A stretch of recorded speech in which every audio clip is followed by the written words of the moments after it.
Yo guys, what is going on?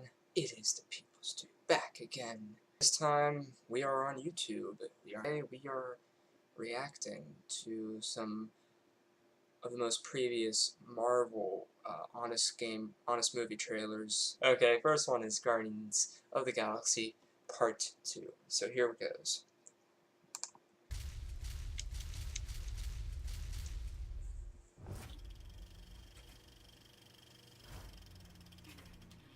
From Marvel and James Gunn, the director and studio who surprised everyone with Guardians of the Galaxy.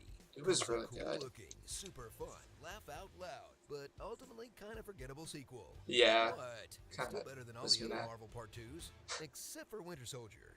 Is that better? Guardians of the Galaxy Volume 2. Blast off again with Marvel's Space Avengers, a team of misfits who learned how to work together in their first movie.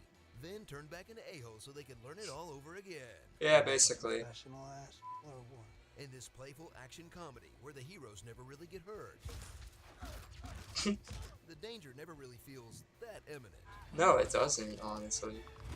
Those M&Ms jokes definitely don't fall flat, but let's be honest, they aren't as funny as the characters think they are.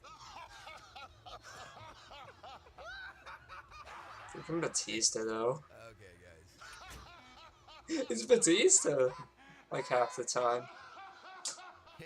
His laugh is so weird. Like it feels very forced. Hey, let me decide when to laugh, alright? Let me decide when to laugh.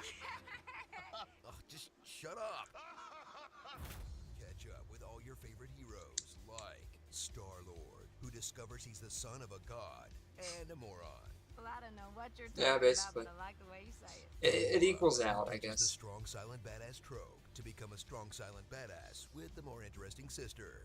An ad for baby Groot toys. Rocket, whose eyes don't work, apparently. Damn it, I'm using my left eye? I'm using my wrong eye again, aren't I? Yeah, that's how eyesight works, you stupid raccoon. You have two eyes, use them. Newcomer Mantis with the power of getting roasted by everyone. You are horrifying to look at. I never thought she'd be able to do it with as weak and skinny as she appears to be. Oh, I'm imagining being with you physically. Including herself. I'm certainly grateful to be ugly.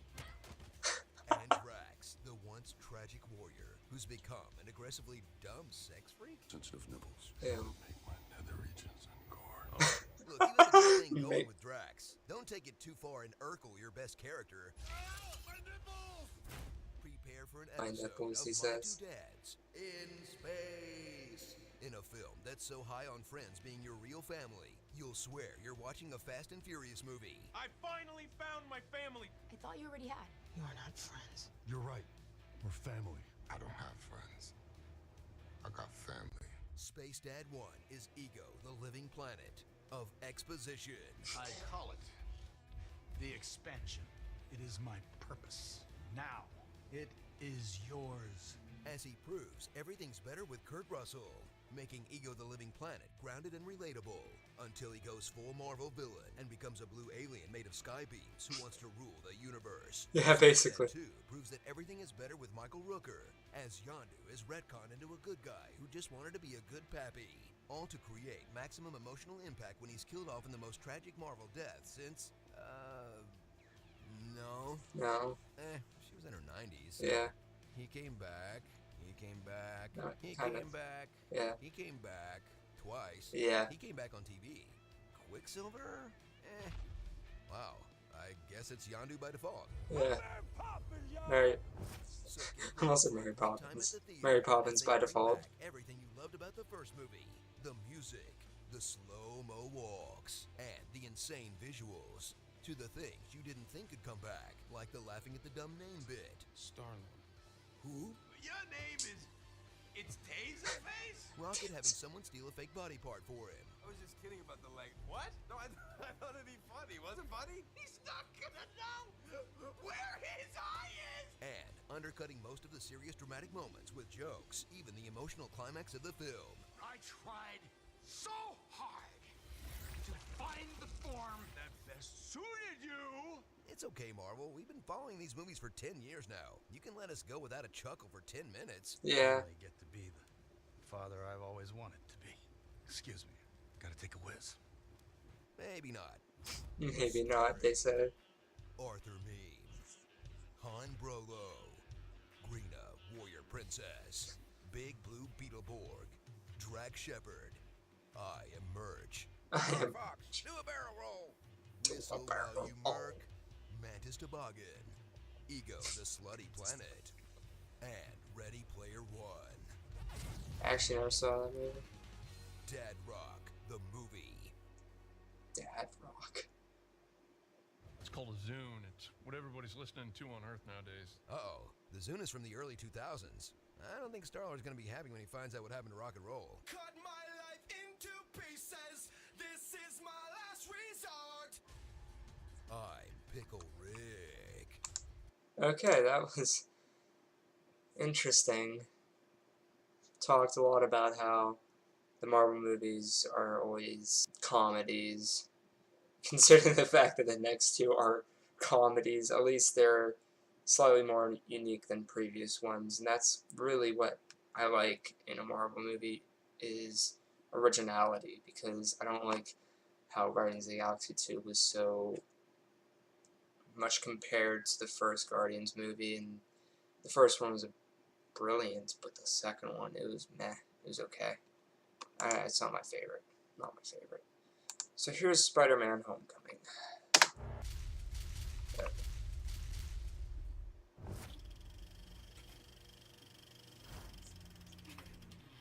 Since 2002, we've had 6 movies, 2 reboots, So and 3 many. Spider-Man. Now, It's just when ridiculous. audiences might be getting a little sick of the franchise, Marvel swoops in to deliver a crowd-pleasing comedy that's gonna keep Spider-Man in theaters until the f***ing sun burns out of the sky. Yeah, basically. Spider-Man Homecoming. Andrew Garfield couldn't get it started, but Tom Holland hits the ground swinging in a great reboot that just assumes you're all caught up on the MCU. Pretty sure this guy's a war criminal now, but whatever. Complete with a glossed-over origin story, an actor who doesn't have premature old face, and a villain who doesn't already have some forced personal connection to Peter Parker. Unless his dad. Alright, 2 out of 3 ain't bad. 2 out of 3 ain't bad. Brand new take on Spider-Man. He's a millennial now, who can't stay off his phone. What is the current standard unit of radioactive? Oh my gosh, get off your phone, dude. Constantly vlogs, watches himself on YouTube, and has 0 patience for anything. Hey, how long we been here anyways? 37 minutes. What? He's got all of the usual spider skills, plus a powerful new one. Never facing consequences for his actions, whether he's getting away with ditching detention. Hey, where you going? Just ditches Get back here. Quit on detention. his team. You can't just quit on us, stroll up, and be welcome back. Hey, welcome back, Peter. Falsely imprisoning people. False. Cars is bad. It's my car, dumbass. Wrecking a car. Wrecking a store. Wrecking a ferry. Or Actually- his girlfriend's entire life. Whatever's going on with you, I hope There's a few of those You that can be he sure was this biased for. web slinger will get off with no more than a stern talking to. You're a good kid, and you're a smart kid, so just try to keep your head straight, okay? Okay. All right, get out of here. Wow, the older I get, the more I relate to J. Jonah Jameson. He's a menace to the entire city. I want that wall-crawling arachnid prosecuted. You've seen him as Batman and Birdman.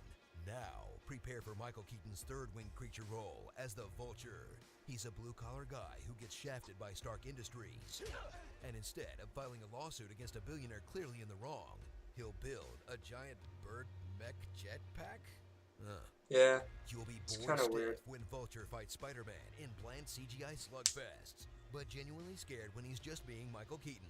Were you scared? I bet you're glad when your old pal Spider-Man showed up in the elevator, though. Sorry, Uncle Ben and Richard Parker. There's a new absentee dad in town, Tony Stark. Iron Man is back as the drunk rich stepfather you'd expect him to be, who'll build you a killer robot suit, Activating instant kill. send you into battle at 15, Instant then kill. literally phone in his parenting until you screw up enough to get his attention. Yeah. It's not working out. I'm gonna need the suit back. Really, Tony? You just fought your best friend over keeping tabs on superheroes, and you just let your pet superhero run amok. Is anyone paying attention to the timeline anymore? This is No. approaching X-Men levels of sloppy. she sends Bishop back in time. No, just his consciousness into his younger self. Wow. So enjoy another Super Smash hit whose success was far from guaranteed, with 2 competing studios fighting for control, 6 different screenwriters, Oh, and a jeez. director with just 2 low-budget indies to his name. Dang, it's like Sony finally cracked the code on how to make the Spider-Verse happen. Let Marvel do the work. Let Marvel do the work. Tom Netherlands, Drunkle Stark, Only Winners Do Drugs, Chef, the disembodied voice of Jennifer Connelly, You can call me Karen if you would like. Marissa Tomei, Vulture, or the unexpected virtue of casting Michael Keaton. Technically in the movie, Tony Ravioli, Mary Pixie Jane Girl. Hey there, Martin Starr now. Not your Asian sidekick. And Wonder Woman? The perks of being a wall crawler.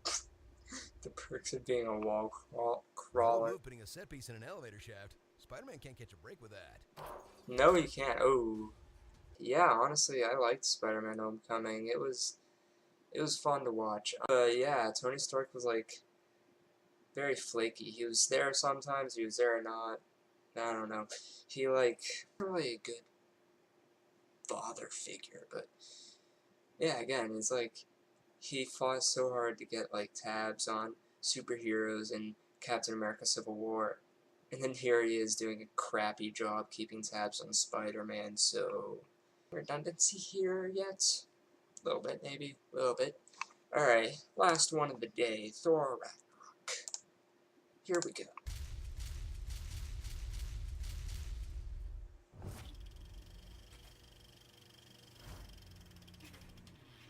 From Marvel Studios. The new logo still going? Alright, I'll wait. From... still going? Jeez. Alright, here it comes. From... Jeez. Why so long? Cut it off. Nobody has time for that. Great, now we're running behind. It's Thor. It's Thor Ragnarok. After the Dark World, Marvel is back with a radical new formula for the Thor films. Not making them suck.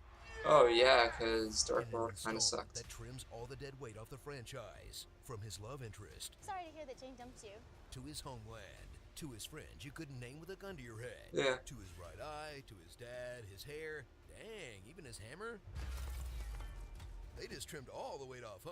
They The whole did. franchise got on Hemsworth's steamed chicken diet. Abs. Meet Thor, God of Thunder, who, despite being able to shoot lightning from his hands, spends most of the film getting electrocuted. Yeah, that's the one thing that bothered me the most. As good as this movie was, he gets electrocuted. Into the afterlife, his sister Hela, goddess of pointy things, will return to claim the throne in an epic family feud that will make you wonder, are we sure Thor wasn't the adopted one? Put him next to Hela, Loki, and young Anthony Hopkins and tell me he's not the odd guy Young out. Anthony Hopkins. Thrill as indie comedy director Taika Waititi takes the reins of a giant superhero movie, because when you're part of a $14 billion global franchise, why TF not? Now it's out with the old and in with the jokes. Behold, my Yeah, stuff. see what I said, Where comedy. exposition scenes get tagged by jokes. I will tower over the mountains and bury my sword deep in Asgard. Hang on. Give it a second. Badass moments get tagged by jokes. You wanted to know who I am?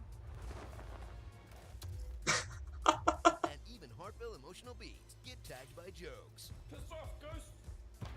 Oof. Yeah, they overdo it sometimes. Oh, This is a geez, movie not where an the orgy spaceship shake shoots weight. fireworks over the Rainbow Bridge where Hulk fights a zombie wolf. If you're mad it tries to make you laugh too, you're doing it wrong. Follow Thor's exile on Sakaar, a collection of the galaxy's most colorful gladiators, Garbage, and Goldblum. See, I love how colorful this movie is. And thrill as it turns into the closest thing we'll get to a Planet Hulk movie, where Bruce Yeah, Banner awakens to find he basically. spent the last 2 years of his life as an enslaved killing machine. I've been Hulk for 2 years? What the hell happened? Wow. And take all of 9 minutes to get over it. You want revenge? I'm undecided. Together, Roughly. they'll team up with Roughly new 9 additions to the minutes. Thorniverse, like the depressive alcoholic Valkyrie, Thanks. a Taika Waititi made of rocks, Perishable rock. Okay. and a mute bug with knives for arms. And they still have more personality than the Warriors 3. Dodge that bullet, Lady Sif, but don't worry, you still got it coming. Enjoy the first Marvel film where everything actually looks like a classic Marvel comic book. That reminds us all, Thor's a cosmic Viking created by nerds on acid in the 60s. Oh, It jeez. should look crazy, with the best bridge sequence since Deadpool, the best two-man laser fight since Starship Troopers, and the best vehicle chase sequence where the hero jumps out to take the bad guys down by hand, since all the other ones. Since all the other ones proceeds to only show the Marvel ones.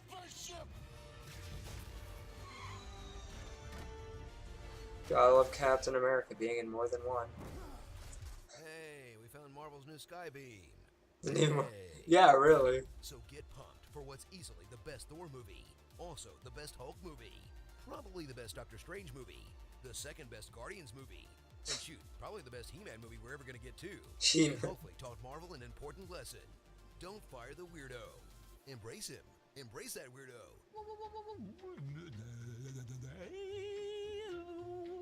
What the heck? Starring HappyThor.gif, I Am Lord, Ya. Actual Jeff Goldblum. For the Horde, Ben Dim. Someone get this woman an untitled standalone movie. Yeah, really. Timed all the time they were able to get Idris Elba for. She's so thorny. George R.R. Martin. Sure, contractually locked into a cameo. Yeah. Zorak. The current state of the DCEU. Could it be Satan? And Thor, the 4D experience. Coming summer 2020 to Disney's California Adventure.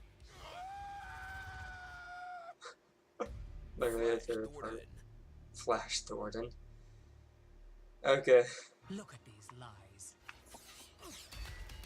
Note to self, before commissioning a propaganda mural depicting my peaceful rise to power, don't commission another mural depicting the horrible, horrible truth. Yeah, that was kind of weird how they did that, how they had a whole mural over good mural thing.